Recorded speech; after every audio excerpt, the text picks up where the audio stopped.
കൊടും വേനലിലും വാടാതെ, ശക്തമായ മഴയിലും തളരാതെ, അതിശൈത്യത്തിലും ഉറയാതെ, താങ്ങും തണലുമായി നമ്മെ പോറ്റുന്നു അമ്മ മഹാമായ. ബ്രഹ്മാവ് മുതൽ ഉറുമ്പ് വരെയുള്ള സകല ജീവരാശികളുടെയും അമ്മയായ ആ മഹാശക്തിയുടെ അവതാരങ്ങളിലൊന്നാണ് മാരിയമ്മ. കൃതയുഗത്തിൽ മഹാമായ രേണുകയായി അവതരിക്കുകയും പിന്നീട് മാരിയമ്മനായി മാറുകയുമായിരുന്നു. മുത്തുമാരി, ഭവാനി, കരുമാരി, സഹസ്രാക്ഷി, യല്ലമ്മ, മഹാമാരി, ഏകവീര, മുണ്ടകകണ്ണി, ശീതളാമാരി എന്നിങ്ങനെ വിവിധ നാമങ്ങളിൽ ഭാരതത്തിലെ അങ്ങോളമിങ്ങോളമുള്ള ദേശങ്ങളിൽ രേണുകാദേവി അറിയപ്പെടുന്നു. പൂർവികന്മാരായ ആചാര്യന്മാർ പകർന്നു നൽകിയ മാരിയമ്മയുടെ കഥ ശ്രദ്ധ ഭക്തിപുരസ്സരം നമുക്ക് ഇവിടെ കേൾക്കാം.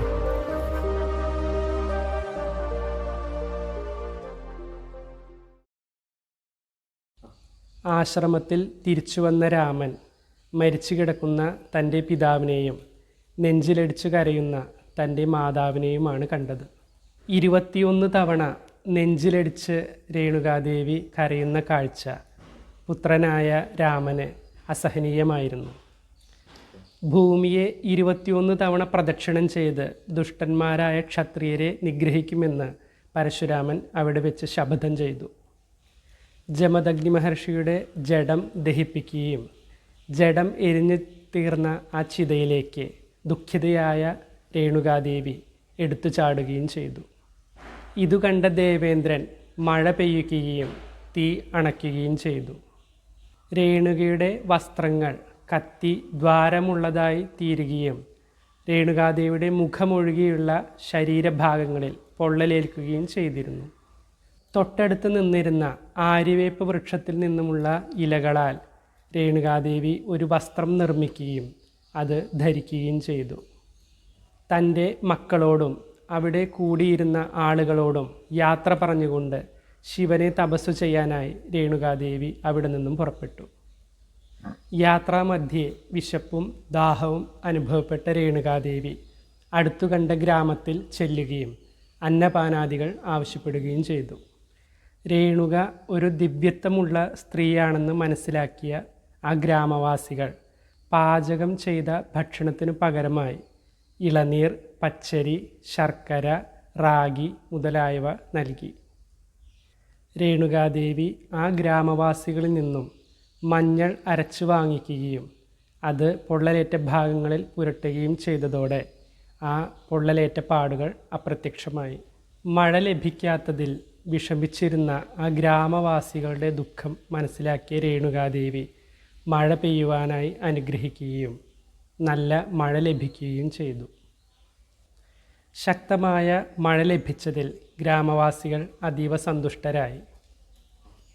പിറ്റേ ദിവസം നേരം പുലർന്നപ്പോൾ ഗ്രാമവാസികളോട് യാത്ര പറഞ്ഞുകൊണ്ട് രേണുകാദേവി തൻ്റെ യാത്ര തുടർന്നു.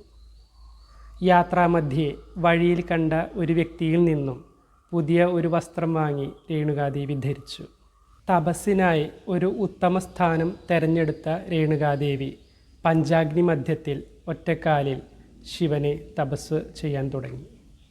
തപസ്സിൽ സംപ്രീതനായ പരമശിവൻ പാർവതീ സമേതനായി രേണുകാദേവിക്ക് മുൻപിൽ പ്രത്യക്ഷനായി. പാർവതീദേവിയുടെ അംശമായ രേണുകാദേവിയുടെ അനുഗ്രഹത്താൽ മഴയില്ലാതിരുന്ന ഗ്രാമത്തിൽ മഴ ലഭിച്ചതിനാൽ മഴയുടെ ദേവതയായി, മഴ പോലെ അനുഗ്രഹം ചൊരിയുന്നവളായി മാരി എന്ന പേരിൽ രേണുകാദേവി ഇനി മുതൽ അറിയപ്പെടും. മായയാകുന്ന 1000 കണ്ണുകൾ ഉള്ളതിനാൽ സഹസ്രാക്ഷി രേണുക എന്ന പേരിലും രേണുകാദേവി അറിയപ്പെടുമെന്ന് ശിവൻ അനുഗ്രഹിച്ചു. തൻ്റെ അവതാരമായ ശീതളാദേവിയുടെ ശക്തി ഇനി മുതൽ രേണുകാദേവിക്ക് ഉണ്ടാകുമെന്നും രേണുകാദേവി ശീതളാമാരി എന്ന പേരിലും അറിയപ്പെടുമെന്നും ശ്രീ പാർവതീദേവി രേണുകയെ അനുഗ്രഹിച്ചു. അതിനുശേഷം 4466 വ്യാധികളെ മുത്തുമണികളുടെ രൂപത്തിലാക്കി ശിവൻ രേണുകാദേവിക്ക് നൽകി. രേണുകെ, ഭൂമിയിൽ പ്രദക്ഷിണം ചെയ്തുകൊണ്ട് ഈ മുത്തുകൾ ദുഷ്ടന്മാർക്ക് നേരെ എറിയണം. ഈ മുത്തുകൾ അവരുടെ ശരീരത്തിൽ വസൂരിക്കുരുക്കളായി രൂപം പ്രാപിക്കുകയും അവർക്ക് ശക്തമായ വേദന അനുഭവപ്പെടുകയും ചെയ്യും. നീ ധരിച്ച വേപ്പിലയും നീ പുരട്ടിയ മഞ്ഞളും ഈ വ്യാധിക്ക് ഔഷധങ്ങളായിത്തീരും. ആര്യവേപ്പ് വൃക്ഷത്തിൽ രേണുകാദേവിയുടെ സാന്നിധ്യം ഉണ്ടാകും. ഇങ്ങനെ ദുഷ്ടരെ ശിക്ഷിക്കുകയും ശിഷ്ടരെ രക്ഷിക്കുകയും ചെയ്യണമെന്ന് പറഞ്ഞുകൊണ്ട് പാർവതി പരമേശ്വരന്മാർ അപ്രത്യക്ഷരായി. ശിവൻ നൽകിയ മുത്തുമണികളുടെ ശക്തികളെ പരീക്ഷിച്ചറിയാൻ ആഗ്രഹം തോന്നിയ രേണുകാദേവി കൈലാസത്തിൽ ചെല്ലുകയും പരമശിവന് നേരെ ഈ മുത്തുമണികൾ എറിയുകയും ചെയ്തു. ഈ മുത്തുമണികൾ ശിവദേഹത്തിൽ പതിച്ചപ്പോൾ വസൂരിക്കുരുക്കളായി രൂപം പ്രാപിക്കുകയും വേദന സഹിക്കാനാകാതെ പരമേശ്വരൻ കിടപ്പിലാവുകയും ചെയ്തു. ഭഗവാന്റെ ഈ ദുരവസ്ഥയിൽ മനംനൊന്ത പാർവതീദേവിയുടെ അപേക്ഷപ്രകാരം കരുണാമയിയായ രേണുകാദേവി ആര്യവേപ്പിലകളാൽ ഭഗവാന്റെ ശരീരത്തിൽ കേശാദിപാദം തടവുകയും കുരുക്കളെ മുത്തുമണികളാക്കി രൂപം മാറ്റി തിരിച്ചെടുക്കുകയും ചെയ്തു. ശരീരത്തിൽ നിന്നും കുരുക്കളും വേദനയും അപ്രത്യക്ഷമായപ്പോൾ പരമശിവൻ സന്തോഷത്തോടുകൂടി പൂർണ്ണ ആരോഗ്യത്തോടെ എഴുന്നേൽക്കുകയും മാരിയമ്മയ്ക്ക് ഒരു ഡമരു അഥവാ ഉടുക്ക് സമ്മാനിക്കുകയും ചെയ്തു. പാർവതീദേവിയാകട്ടെ തൻ്റെ തൃശൂലത്തിൽ നിന്നും ഒരു തൃശൂലം നിർമ്മിച്ച് മാരിയമ്മയ്ക്ക് സമ്മാനിച്ചു.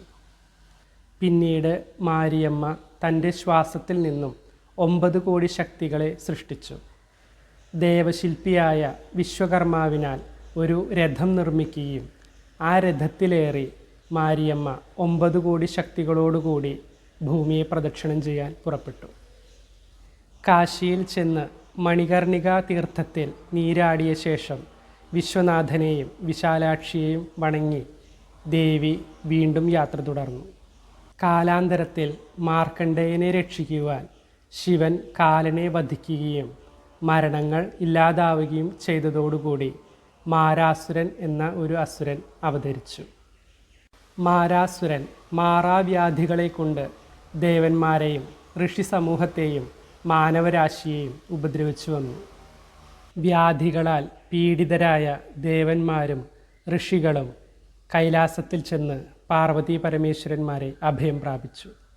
ഈ അവസ്ഥയിൽ നിന്നും രക്ഷിക്കാൻ മാരിയമ്മയ്ക്ക് മാത്രമേ കഴിയൂ എന്ന് പരമേശ്വരൻ അവരെ അറിയിച്ചു. അപ്പോൾ പാർവതീദേവിയുടെ ആജ്ഞപ്രകാരം മാരിയമ്മ കൈലാസത്തിൽ പ്രത്യക്ഷയായി. 8 കൈകളിൽ ആയുധങ്ങൾ ധരിച്ച് സിംഹത്തെ വാഹനമാക്കി ആദിശേഷനെ ഒരു കുടയാക്കി മാരിയമ്മ മാരാസുരനുമായി യുദ്ധത്തിന് പുറപ്പെട്ടു. ഘോരമായ യുദ്ധത്തിൽ മാരിയമ്മ മാരാസുരനെ വധിക്കുകയും ദേവന്മാരെയും ഋഷികളെയും മാനവരെയും മാറാവ്യാധികളിൽ നിന്നും മോചിപ്പിക്കുകയും ചെയ്തു. അന്നു മുതൽ മാരിയമ്മ മഹാമാരി എന്ന പേരിലും വിഖ്യാതയായി.